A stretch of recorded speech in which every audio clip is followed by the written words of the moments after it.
Alrighty then, happy Thursday afternoon. Our general approach today is to wind up this ecological reorganizations exercise.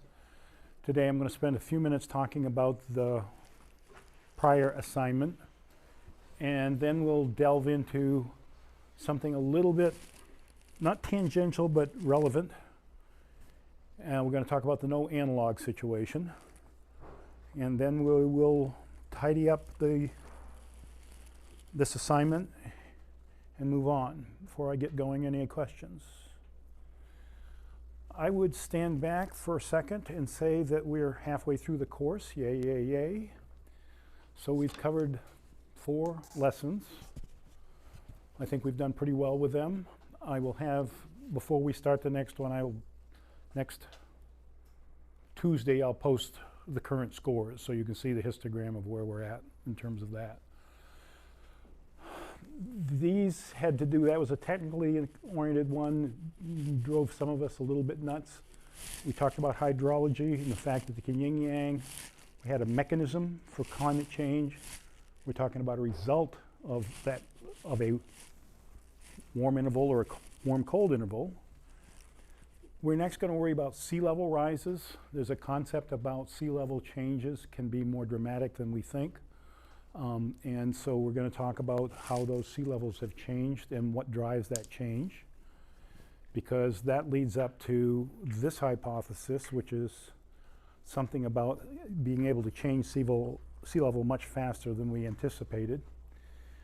We'll break at that point. We'll talk about long CO2. The general concept there is that if we hypothetically put CO2, stop producing CO2 or stop introducing CO2 to the atmosphere, it would clear itself out.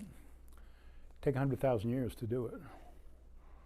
So depending on longer term strategies, I'm talking really long term strategies, if we want to try to do something with CO2, that's what this one's all about.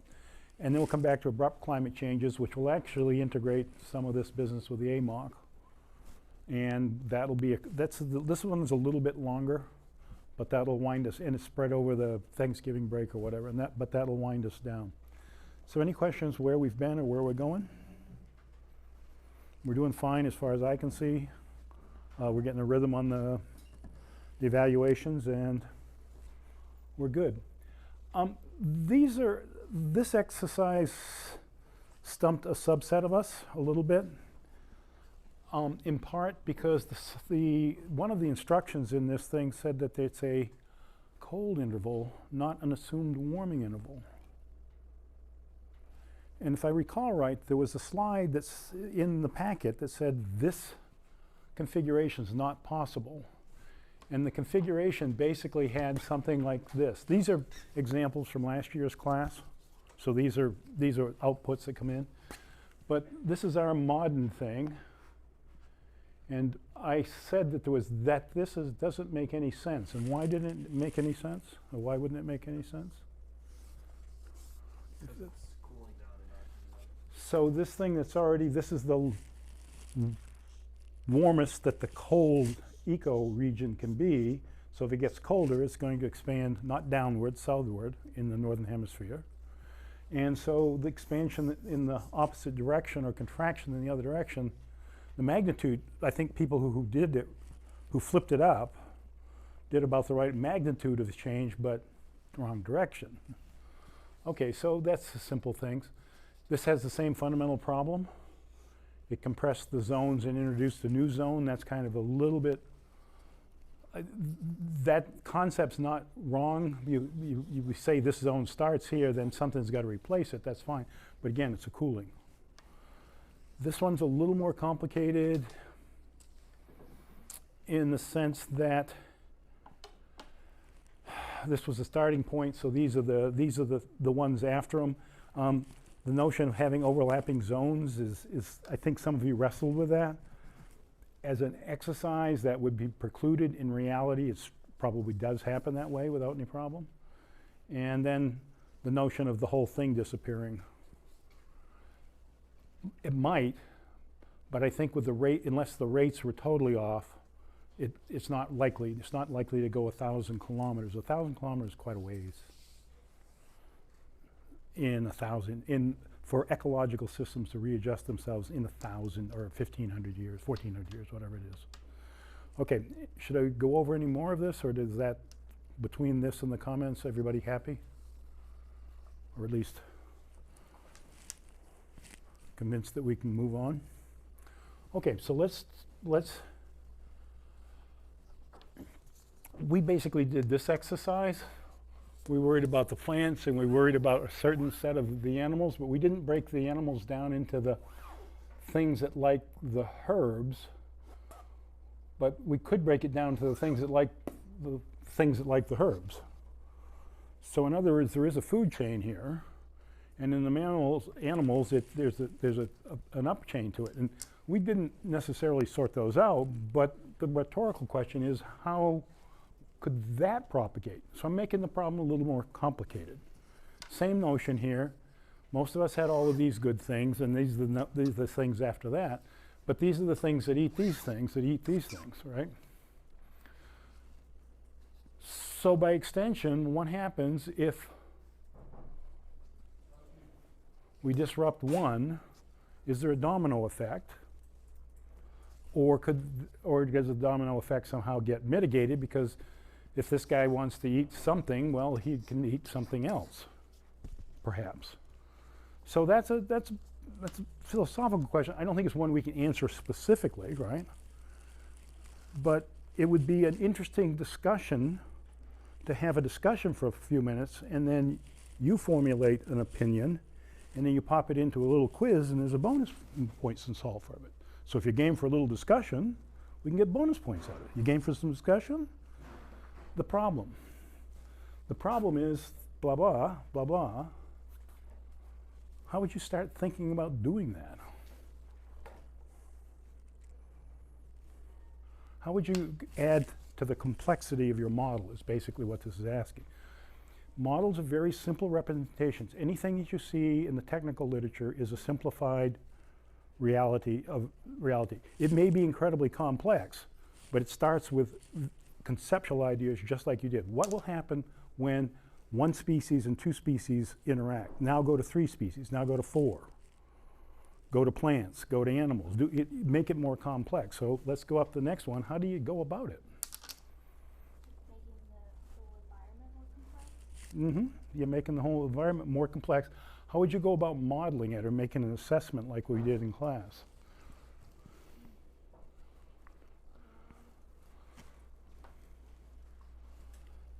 I guess you could throw in maybe like a weather situation.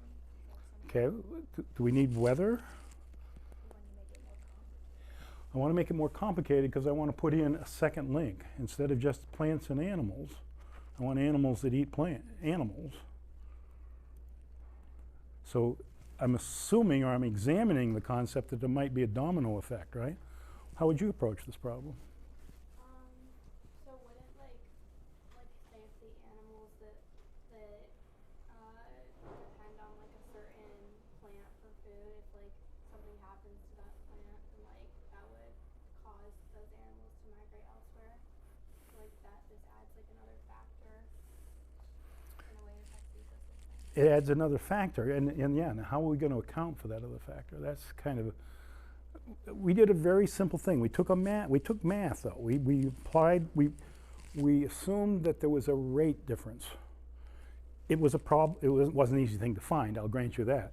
But once we assume that, then we have a math. We have a relationship that we can tweak. So what would we do with carnivores? So we've got 2 sets of animals now, right? What do we have to do with the respective rates?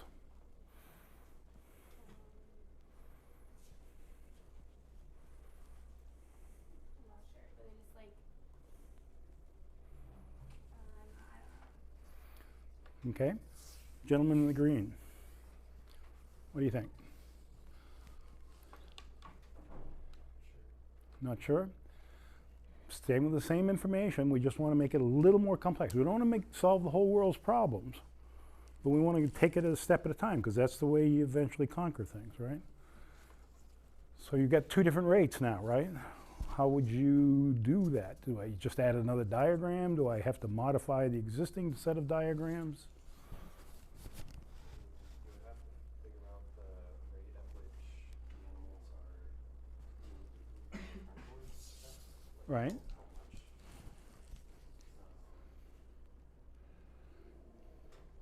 Sure, I guess you need a one-way graph for that though. I would or wouldn't want another graph for that. I didn't hear your last statement, I'm sorry. You said something about another graph? If you wanted to keep track of how like The carnivores are doing. Then I need another column. It's almost as simple as that, right? Yes, sir. Pirates fan? Is that a Pirates fan? Yeah. well, you also have to factor in like availability of homes for the animals that you plant and that kind of don't like how much of the plant is able to grow because they also rely on things to grow. And certain factors put them in this category. The availability of plants for plant food and animals makes up the availability of food for them as well. Okay, now, the way we set it up before, it was just migration rates. We in general said that the animals depend on the plants. We didn't say anything else. We just said there's a migration rates. All of the factors that you are talking about are valid and could be examined, but are we trying to bite off too much if we jump into all of that? Yeah. So I would suggest maybe you do a baby step to sticking with the rates of this and the rate of that. And then you could add another layer of factors if this, this doesn't eat this, so it doesn't matter. But that all of a sudden balloons in complexity, right? Conceptually, they're great ideas. But to solve a problem like this, the science community would take it a little bit smaller steps at a time. It's the only way to get anywhere because you have to have a foundation to stand on. All right, anybody else want to kick in on that? Nobody else wants to. Do I want to? All right. So let's take an idea. If you have access to the Canvas, pop in there. There should be a quiz. It should have opened up. Oh, whoops, not open for 2 minutes. We got to stall. So we got to stall, so we're going to ask somebody else. How would you attack this problem? Might as well think about it because you're just going to answer it now. So. I would split the animals into two, like focus on carnivorous animals and plant animals. Yeah. Focus on their migration rates to see if that has any effect. How would you do that? Search specific animals, like if it's a plant animal like deer, focus on them specifically, and then carnivorous animals like tigers and stuff like that. Okay, so this is a slightly different problem, isn't it?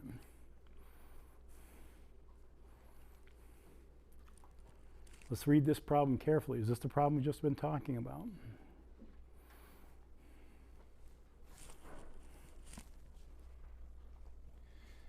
Simple. We do one or two. A and B.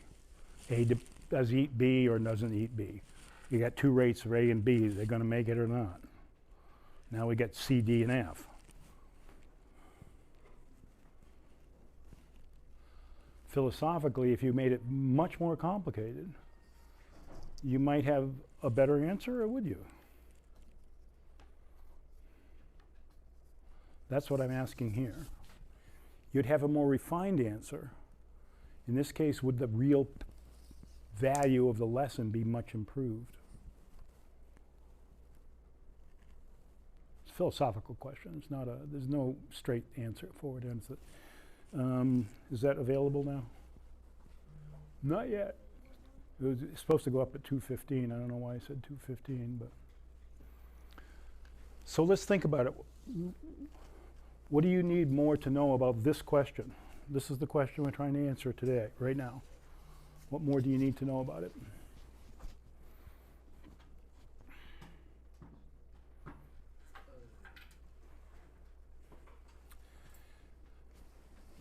If you can bring up Canvas, you'll want to do that when you get organized.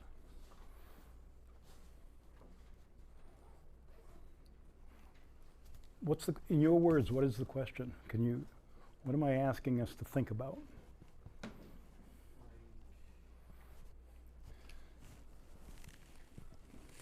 There's a quiz on Canvas that answers this question. It just opened up. We're talking about it a little bit, and then I'm going to turn people loose to answer it.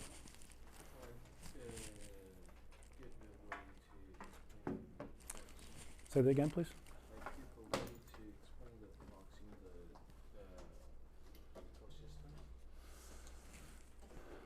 the ecosystem. I want to make many species. I want to make it more realistic, right? One species may or may not tell us much. That's going to get more complex geometrically, right? Are we going to gain a lot more? Are we going to get a very different answer when we make it more complex? Okay? And then, obviously, why? I mean, that's for you to articulate. So you can pick this, yes or no, but give me a why, in a sentence. It's not intended to be a long duration exercise here.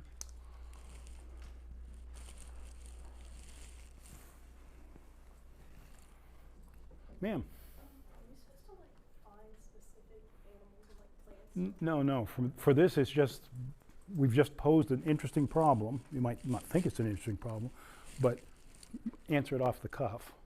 You're not trying to answer it. We're trying to think about it conceptually. I make it much more, I do something, we've done that. We did it with real numbers. Now I want to make it much more complex. What do we think? Is that going to change the way we look at it or not? Our basic result. It's going to change the amount of work we got to do.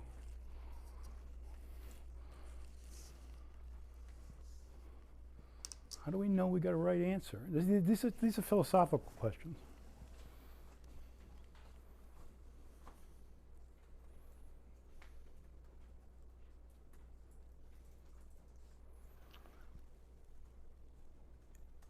Anybody's still a little fuzzy about what I'm asking here? Anybody willing to admit it? Everybody's typing away, so I guess we're in good shape. And folks on the online section, just email me this, please.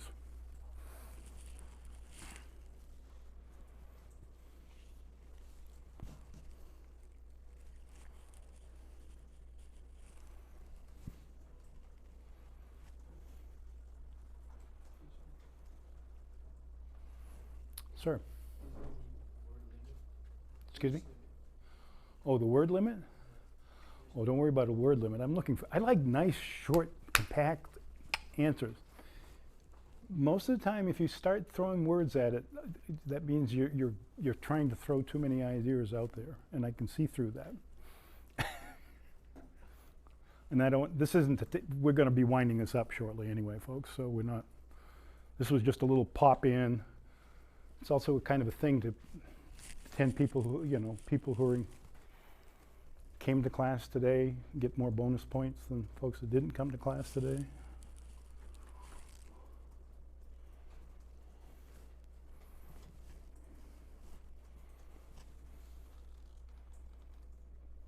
Bonus points, you have to think about it a little bit.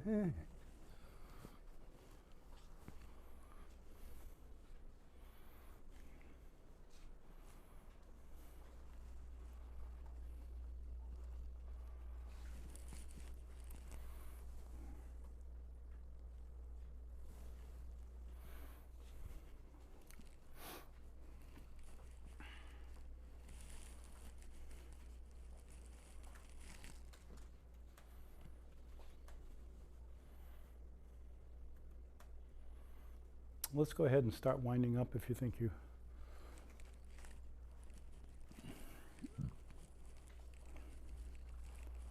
I'm just trying to get a sense of you think that that's going to make it... By adding the amount of work, are we really going to get a different insight? Yes or no? If we're not, then why bother with it? Or maybe more information is always better.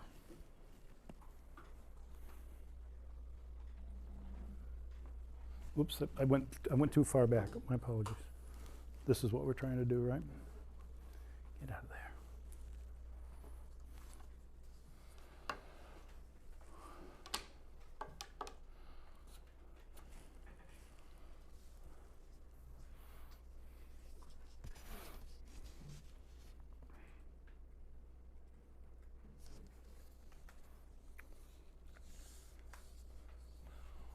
Alrighty then.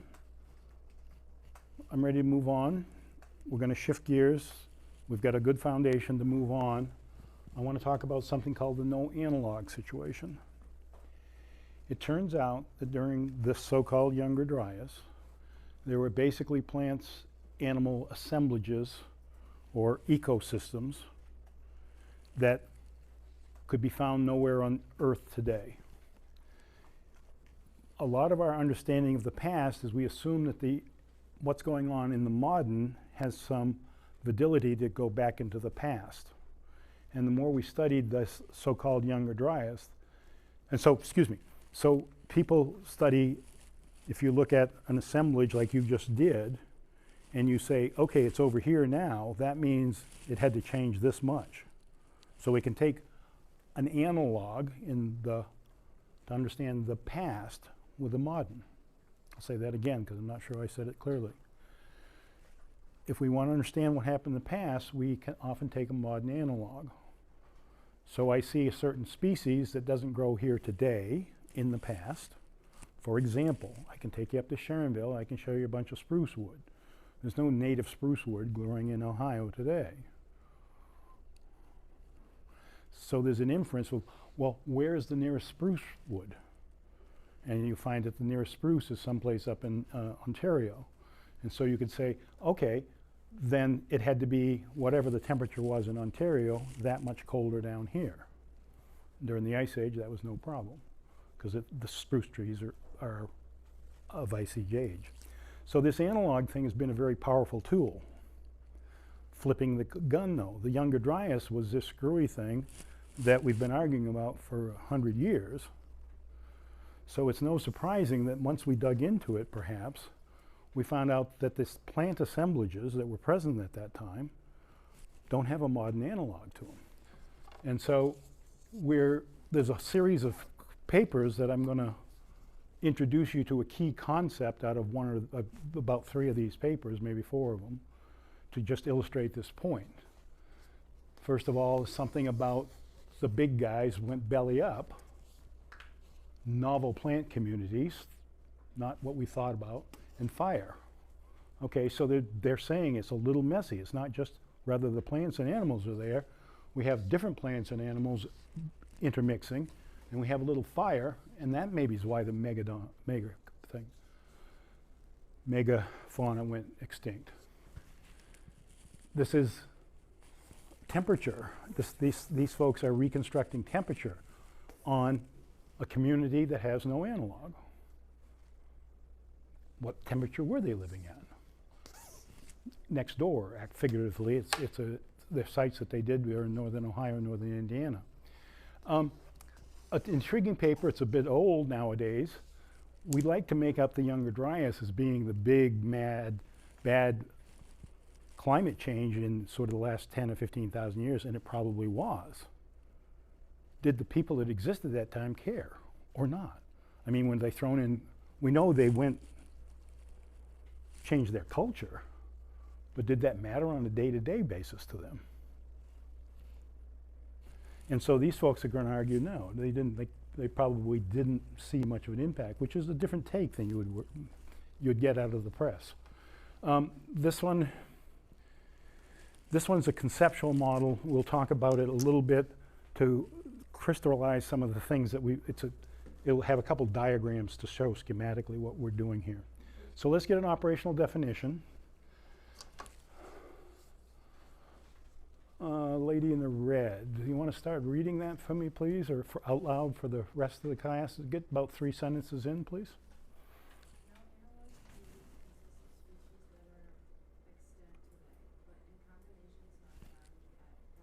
Okay, let's actually stop there.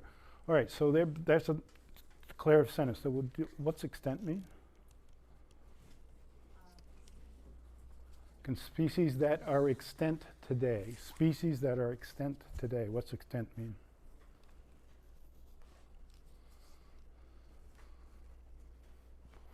Then what does the sentence say? If we don't have that, there's a word in there. There's a nasty word. Excuse me? Still exists. Contrast to extinct, which doesn't exist. Extant or still exists. Homo sapiens is extant today.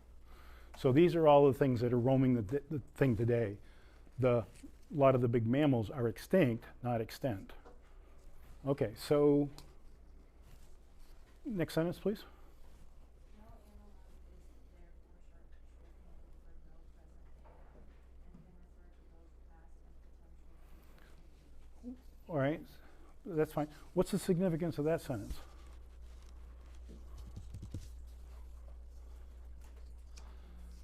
Well, it's a definition, so yeah. Excuse me? No present analog. What about this? It can refer to both the past and potential future. Why do we care about future assemblages of plants, animals, and things? Why might one be concerned about the future? Excuse me? So we can like predict what's going to happen? Yeah. So we're going to, if we want to predict what happened, we need to know the range of possibilities. Well, this thing may say that we could be, there may be communities that we have no modern analog for today. So things can, in fact, reorganize themselves in very different ways. The potential exists. So they want an operational definition that will cover both cases. Third sentence? This definition casts no analog communities as ecological, not evolutionary phenomena because it's assumed that the constituent species still exists today, but are reshuffled with combinations not found at present. Okay, lady in blue. So what does that all mean? Or what significance should we get out of that? Do we know, have some idea? Keys right in here, right?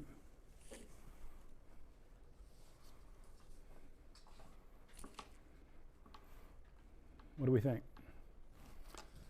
We're talking about this definition. They're trying to help us understand what it's good for as an ecological, not evolutionary phenomena. So we want to talk about ecology, not evolution.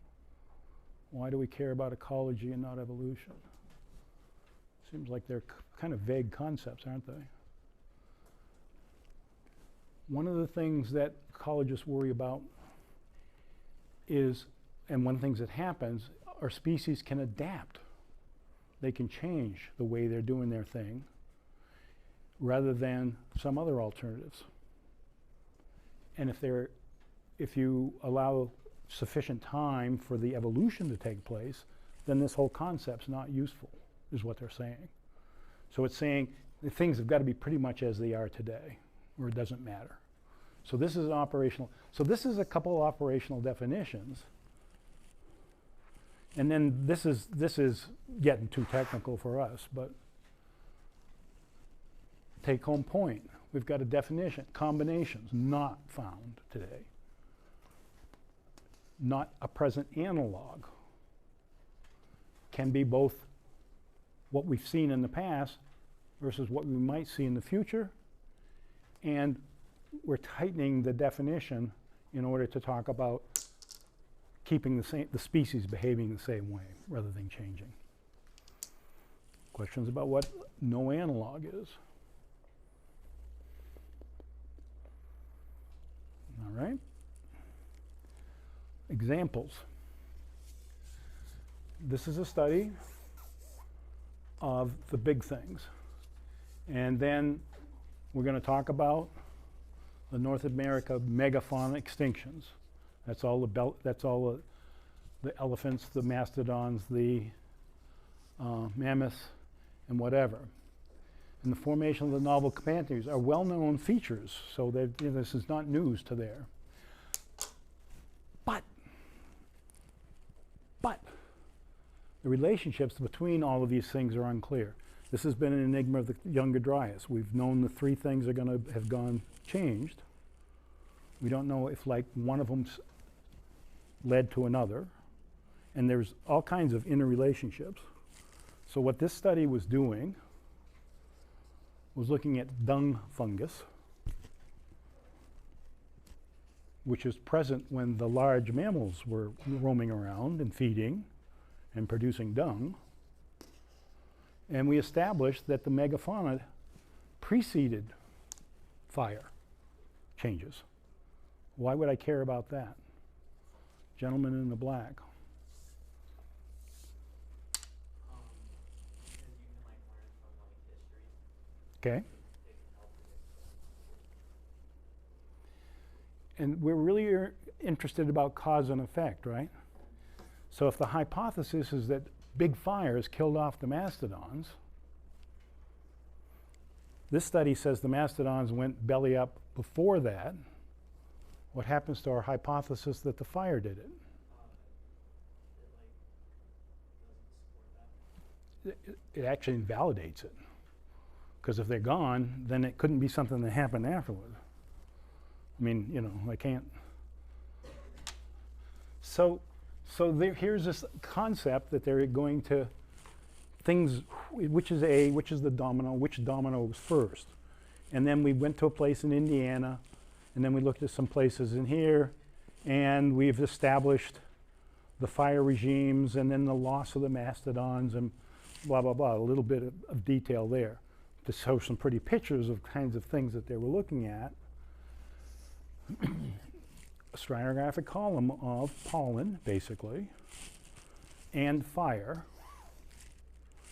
I've put in, they didn't have it, I've put in these lines for our Younger Dryas-ish time frames.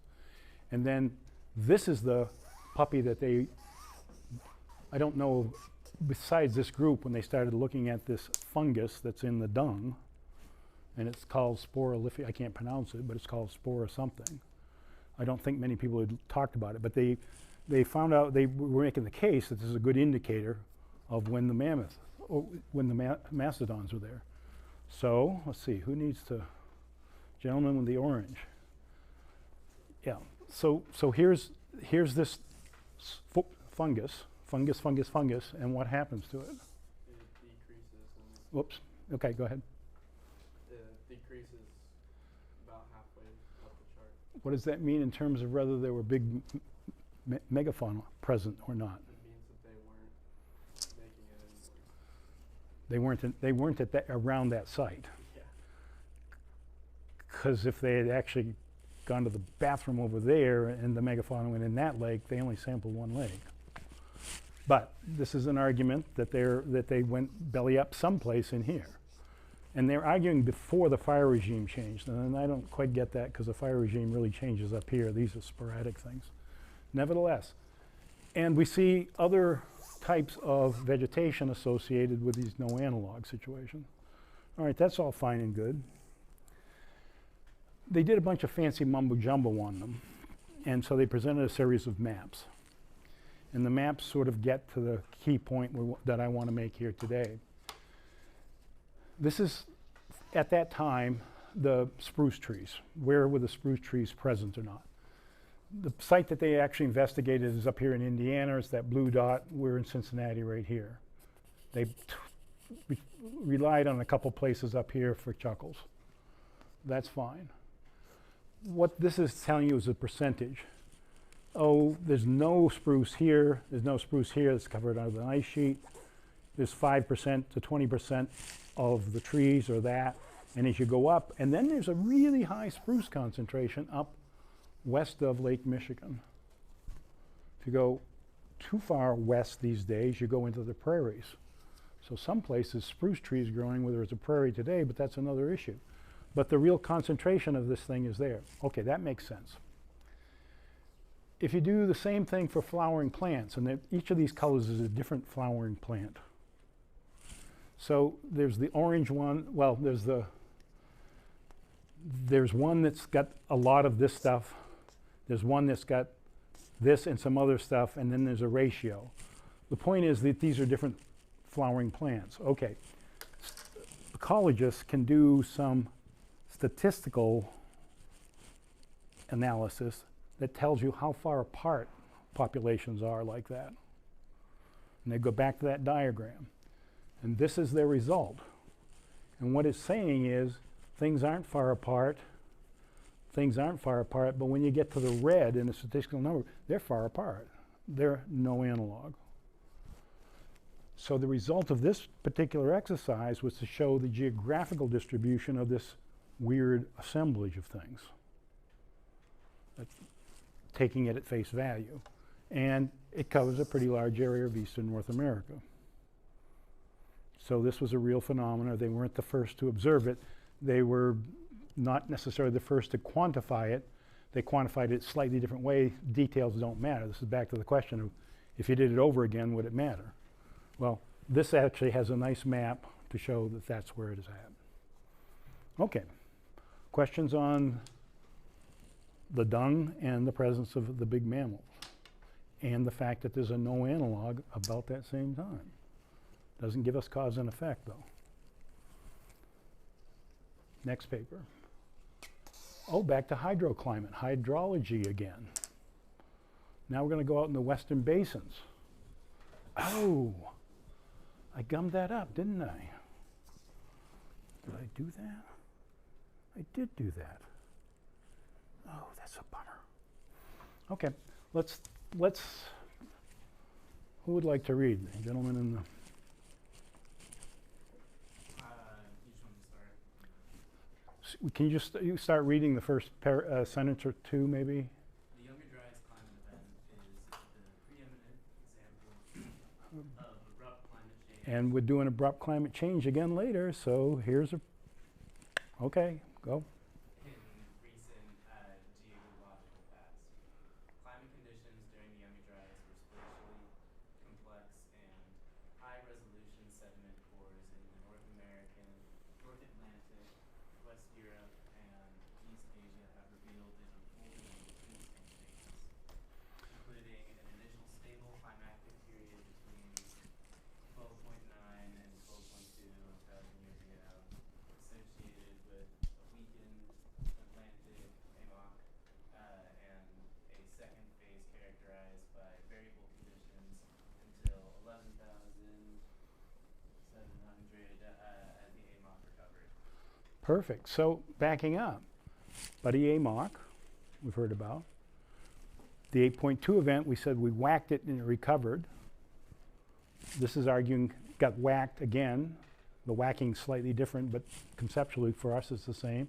And then it recovered. So the climate was different when it was whacked and when it was unwhacking itself.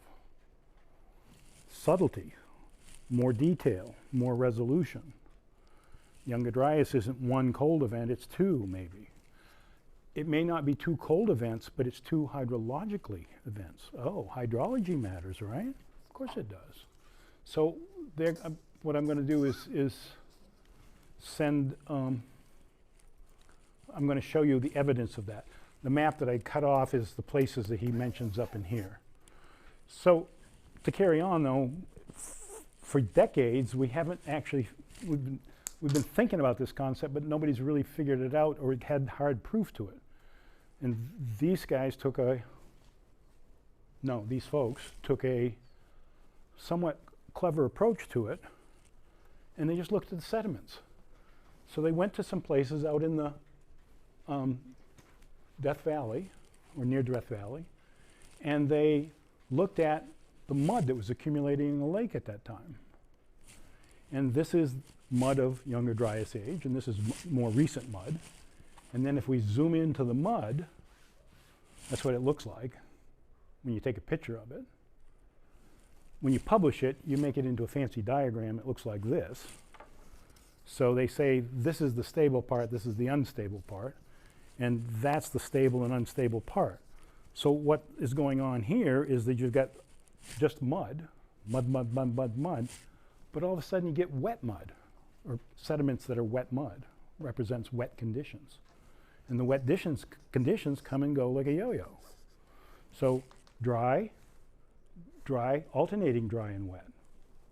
Very elegant solution to a stew stage. All of this is the numbers.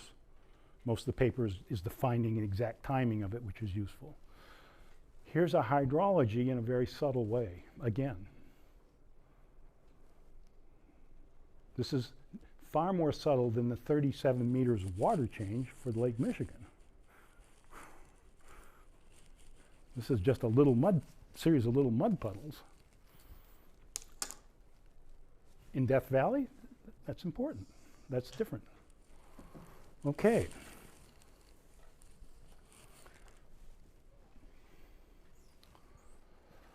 Lady way in the back. Want to start reading, please?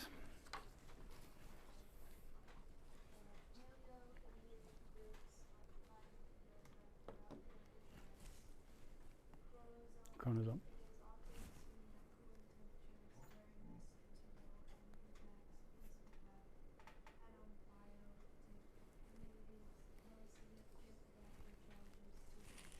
Okay, good place to stop. Gentleman in the white shirt, what did she just read us? What does it mean?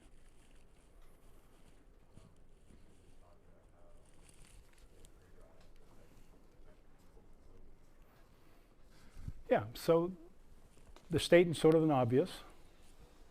They were there, okay? And it's often assumed, the traditional thinking is, that's what that translates to. And since it was cold and harsh, you would make the assumption this made a big impact, correct? So that's what she just read.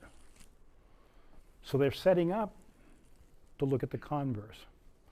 Next sentence, please.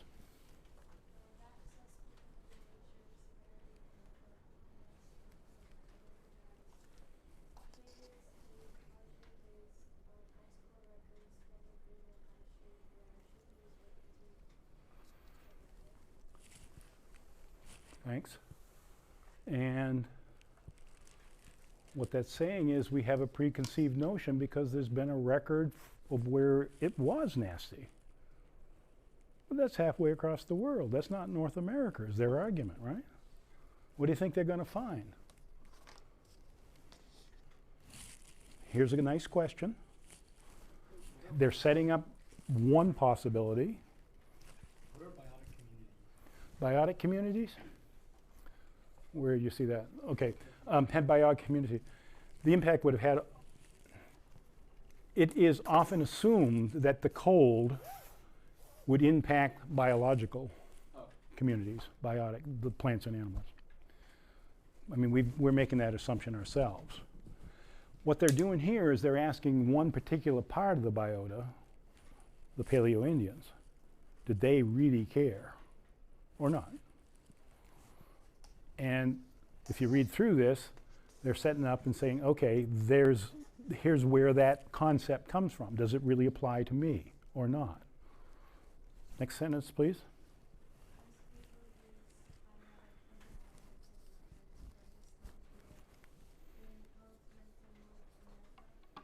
So they just said how we went about gathering information to reach a conclusion. They look at all of the other studies and they put them together in there's some fancy statistics behind it, but we don't need to know that. Take home message is in the next sentence. Go for it.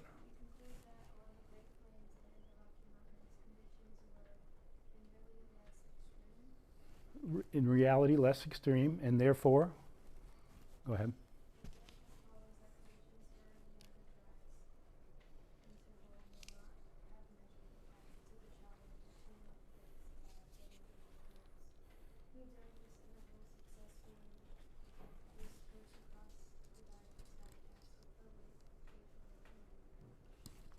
Okay, so what does that mean up front here? Which part? Well, we've set up a problem. They conclude that, what was their conclusion? Conclude that in certain places, certain qualifications, conditions were less extreme. So maybe it wasn't so bad.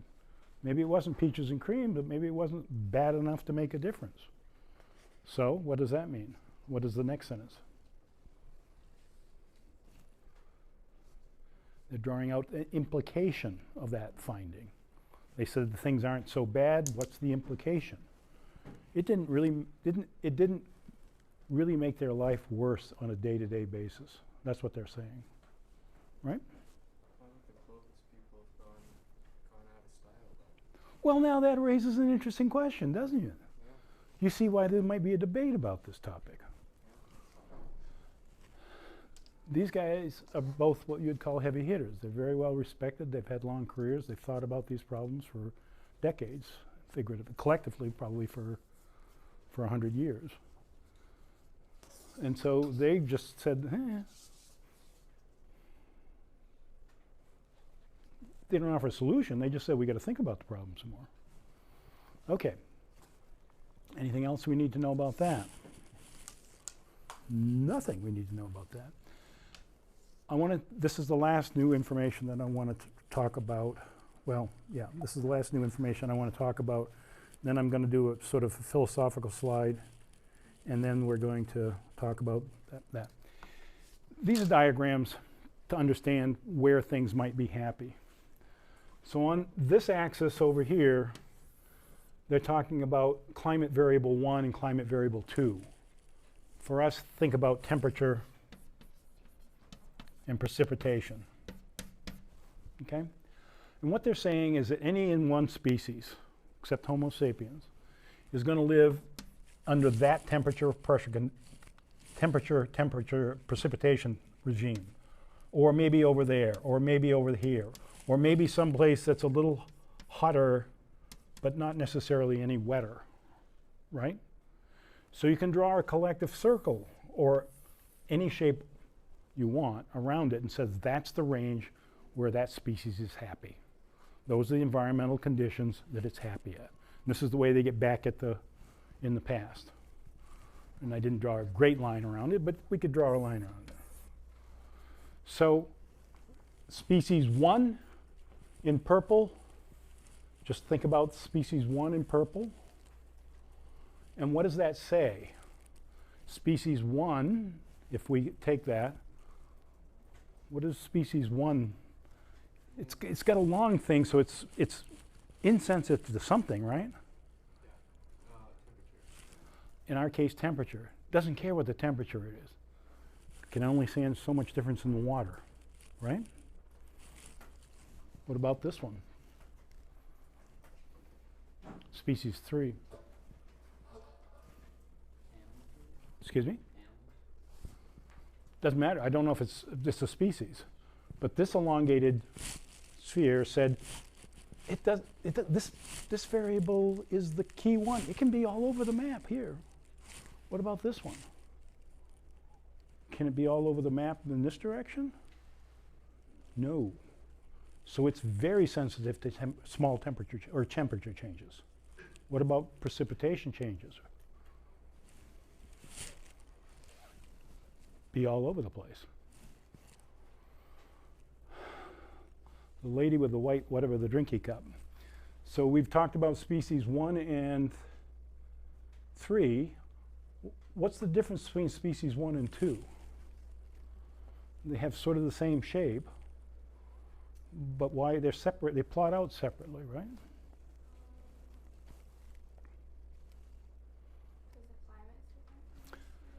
And which climate variable, the way we've drawn it?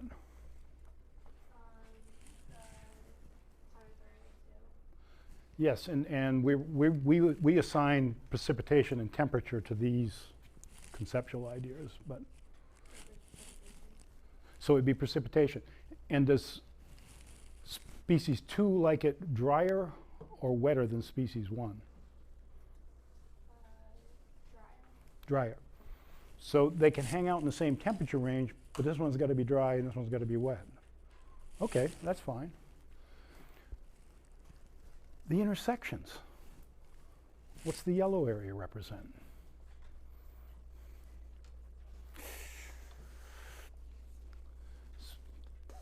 The yellow area. If you did the old set, did you have set theory in grade school? Or was that a fad that had come and gone by the time you went through? I think it came and gone. Venn diagrams, all that Oh, stuff? no, I had that. Okay, so that's a Venn diagram, right? That's what both Excuse me? Like both. Yeah, what about both? Where So, the temperature and participation overlap for each other. but what's actually, if I go to that spot on the ground, which species did I find? If I go to this region on the ground, which species do I find? Oh, sure. 2, right? Because 2 can live here. Yeah. If I go up here, what do I find? So you can find 2 and 3 in that. There's a narrow zone where both of them are happy. That's the yellow zone. So they're both happy campers. Same with it's hard to see the purple, but it's same difference up here. The next thing that they put in this diagram is the present conditions have climate variables that range within that. So now they're putting time on this. And they're saying that the present conditions can, are through here. Which species can exist under the present conditions then? Which species can exist within this oval?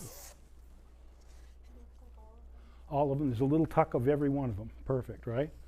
Now, they've taken the oval and they've gone to a different time. They don't care. They're vague about whether it's in the past or the future. It doesn't matter.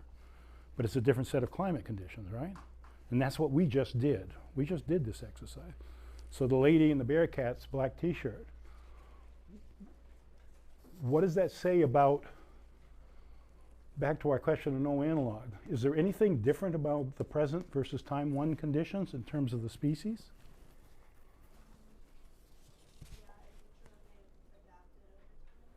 They're gonna, that's how they might adapt, or that's where they're gonna live, right?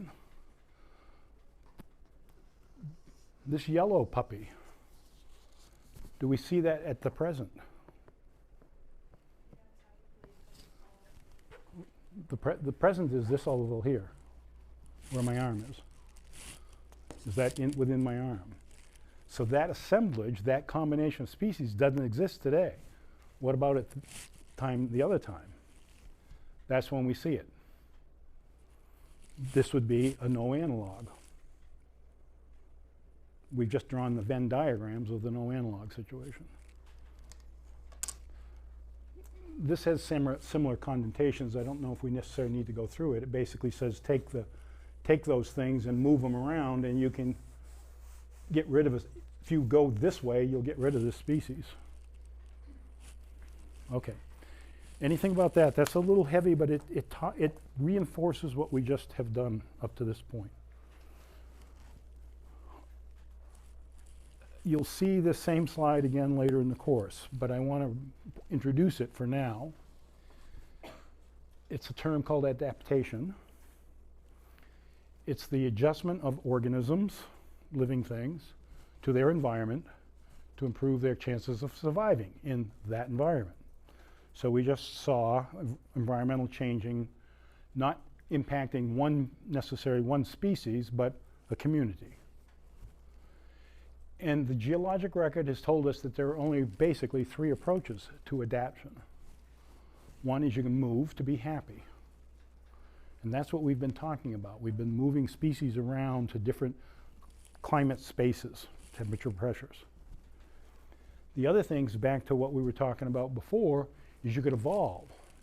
You could say, all right, it's wetter here, I'm not happy, I can't move, but I can learn to live with it. So I adapt. And the third choice, none of the above. It can't move, and it can't evolve, and therefore it dies. That's the lesson of extinctions and species and changes of species throughout the geologic world right there. One of these 3 things. That's the only choices they have to adapt. You can have a lot of different strategies in these 2, but you can't have anything other than that. All right, let's get on to the homework, the assignment.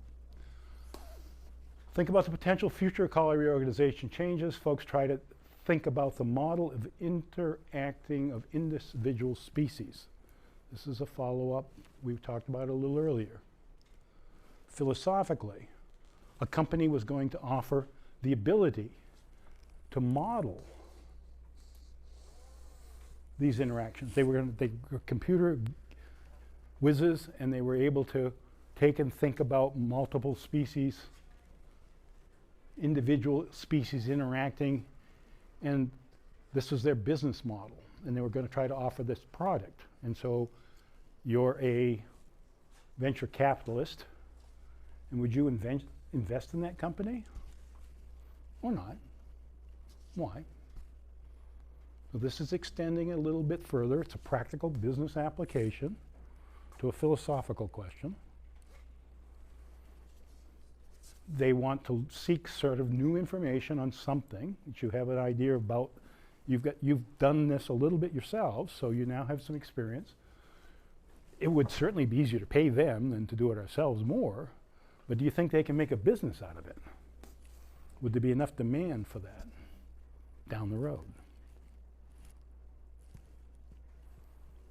Pretty philosophical question, but it's only 10 points. It's not going to make or break a grade level. Questions on number 1? Number 2. We specified 1,400 years, and we found out that that number is only approximate. That's fine for all of the things to shake themselves. But we also had a very tricky part to that I kind of breezed over, but now I want to come back to it. And the breezing over is the following. If you follow the temperature thing, it peaks up to this warm period, and it's called the bowling alley route, and then it's down here, and then it comes back warm and goes on. And this is our so-called Younger Dryas, right? This is that 1,400 years with time coming this way.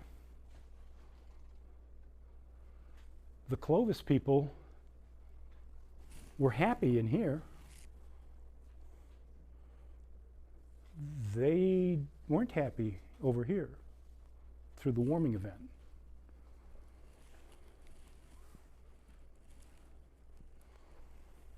So there's a difference between warming and cooling, maybe. Conceptually, of course there is. Which one would be easier to live with? Which one would cause the more, or the converse question, which would cause the biggest consternation? To face a warming or to face a cooling? You've probably never worried too much about ecological systems facing a rapid cooling, because it isn't in the press anywhere.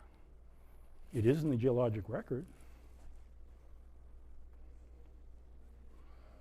So it's a philosophical question. I like philosophy. And then an oldie but goodie. What did you learn in this session, in this lesson? Succinctly, of course. What else can I help people with? Sir? Yes, like assume this is 1,000 years, so does it mean with the cooling and the warming, it's processing in 100 years, or just the warming? The conceptual model is these things are on the 10 to 100 year time scale, both of them. So there's not much chance for adjustment there. So the cooling is like 100 years and the warming is 100 years. But For our purposes for this exercise, they're both the same, yeah. okay. And the reality is, we did this in a slide the last day with really recent information, and this one comes out to be a little bit, well, this one comes out to be a little bit longer, but they are on the order of 100 years or less. Contrast to 1,000 years in here. Between them, correct. So one could visualize that scenario as being one thing, this scenario as being maybe easy to get around, and then this scenario as being totally a mess, right? We're going to come back and think about the rate of change. It matters. If you have a couple thousand years, you can do a lot of different things. If you have a week, less things you can do in a week. Shall we contemplate that over the weekend. We will tidy that up. We will be halfway through the term. We'll start fresh on Monday with sea level changes. Have a good weekend.